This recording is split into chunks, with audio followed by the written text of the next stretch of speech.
നിങ്ങൾ നിങ്ങൾ നിങ്ങളാണല്ലോ ഈ വാർത്ത ഉണ്ടാക്കിയത്. അജിത് കുമാറിനെ രക്ഷിക്കാനുള്ള ശ്രമം നടത്തുന്നു എന്നും പറയലല്ല. നിങ്ങൾ വാർത്ത കൊടുത്തു, നിങ്ങളിപ്പോൾ അത് വഴിയിലായി. ആ ആഭ്യന്തരമന്ത്രി വളരെ ഭംഗിയായിട്ട് അത് വിശദീകരിച്ചു, നടപടിക്രമങ്ങൾ.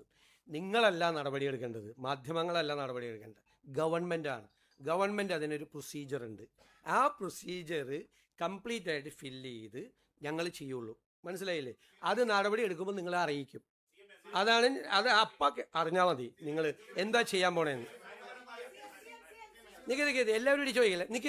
നിങ്ങൾ അപ്പം അറിഞ്ഞാൽ മതി, ഞങ്ങൾ പറയും. നിങ്ങൾ അപ്പം അറിഞ്ഞാൽ മതി എന്താണ് ഇതിൻ്റെ നടപടിക്രമമെന്നും ഞങ്ങൾ എന്താ ചെയ്യാൻ പോണേന്നും തീരുമാനമെടുത്തിട്ട് നിങ്ങളെ അറിയിക്കും. അപ്പം നിങ്ങൾ അറിഞ്ഞാൽ മതി. ആ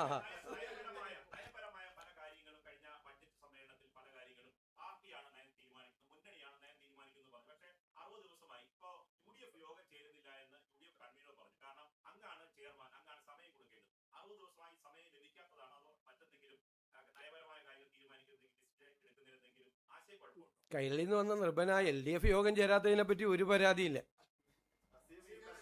UDF ഞങ്ങൾ കുറേ ആദ്യം നടപടി ഞങ്ങൾ തീരുമാനിച്ചോളാം. ഞങ്ങളുടെ പൊളിറ്റിക്കലായിട്ടുള്ള കാര്യമാണ്. UDF എപ്പോൾ യോഗം തീരുമാനിക്കും? അതൊക്കെ വരുമെന്നേ. അതൊക്കെ സമയത്ത് വരും. അതൊന്നും മാധ്യമങ്ങളുമായിട്ട് ചർച്ച ചെയ്യാൻ പറ്റുന്ന കാര്യങ്ങളല്ലല്ലോ.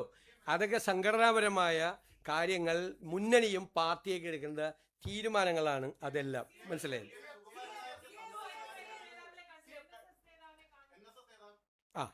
ഇനി അടുത്തത് വേറൊരു പഴയ മന്ത്രി പറയുന്നത് കേട്ടു. ഞാൻ ഹിന്ദു കയറി ഇറങ്ങിയാണ് BJP നേതാക്കൾ മുഖ്യമന്ത്രിയുടെ ഓഫീസ്. ഹിന്ദു ഐക്യവേദിയുടെ നേതാക്കൾ എന്നെ കാണണം എന്നാവശ്യപ്പെട്ടു. ഞാൻ അവർക്ക് സമയം കൊടുത്തു. അവർ വന്ന് കാണാൻ പറഞ്ഞു. അത് പബ്ലിക് കാണുന്ന സമയത്താണ് അവരെ വന്ന് എന്നെ കണ്ടത്. ഞാൻ അവരെ മുറിയിൽ കയറ്റിയിരുത്തി കണ്ടു. അതിൽ 2 പേര് എനിക്കെതിരായിട്ട് നിരന്തരമായ വ്യാപകമായ പ്രചരണം നടത്തിയിരുന്ന ആളുകളാണ്. ഞാൻ അവരുടെ പേര് കണ്ടപ്പോൾ അവരെ കാണാൻ പറ്റില്ല എന്ന് ഞാൻ പറയാമോ? അവരെന്നെ കണ്ട് അവർക്കൊരു നിവേദനം നൽകാൻ വന്നതാണ്. നിവേദനം നൽകി. ഇന്നലെ നമുക്ക് ഗവൺമെൻറ്റിനെതിരായി സമരം നടത്തിക്കൊണ്ടിരിക്കുന്ന NGO യൂണിയൻ നേതാക്കൾ, ഗസറ്റഡ് ഓഫീസേഴ്സ് അസോസിയേഷൻ്റെ നേതാക്കൾ, അധ്യാപക സംഘടന CPMൻ്റെ KSCയുടെ നേതാക്കൾ കാണാൻ വന്നു.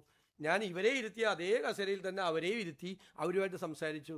ഞാൻ കോൺഗ്രസിൻ്റെയോ UDFൻ്റെയോ മാത്രം മുഖ്യമന്ത്രിയാണോ? കേരളത്തിലെ മുഖ്യമന്ത്രിയല്ലേ.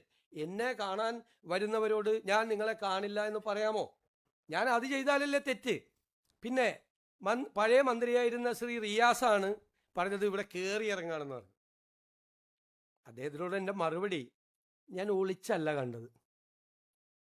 പിണറായി വിജയൻ ചെയ്തതുപോലെ RSS നേതാക്കളെ വേറെ കാറിൽ പോയി മസ്കറ്റ് ഹോട്ടലിൽ പത്രക്കാരെയൊക്കെ മാറ്റി നിർത്തി ആരെ അറിയാതെ ഒളിച്ചല്ല കണ്ടത്. അതാണ് റിയാസിനുള്ള മറുപടി. ഒളിച്ചല്ല കണ്ടത്, രഹസ്യമായിട്ടല്ല കണ്ടത്. ഇവിടെ 100 കണക്കിന് ജനങ്ങൾ കാണാൻ വേണ്ടി വരുന്ന കൂട്ടത്തിൽ അവർ നേരത്തെ പറഞ്ഞു. അവർ വന്ന നിവേദനം അവർ തന്നു, അവരുമായി സംസാരിച്ചു. ഇതൊക്കെ എനിക്ക് തോന്നുന്നു ഞാൻ അവർക്ക് ഒരു അനുമതി നിഷേധിച്ചാലാണ് അത് വാർത്ത, അല്ലേ? അനുമതി നിഷേധിച്ചാലാണ് വാർത്ത.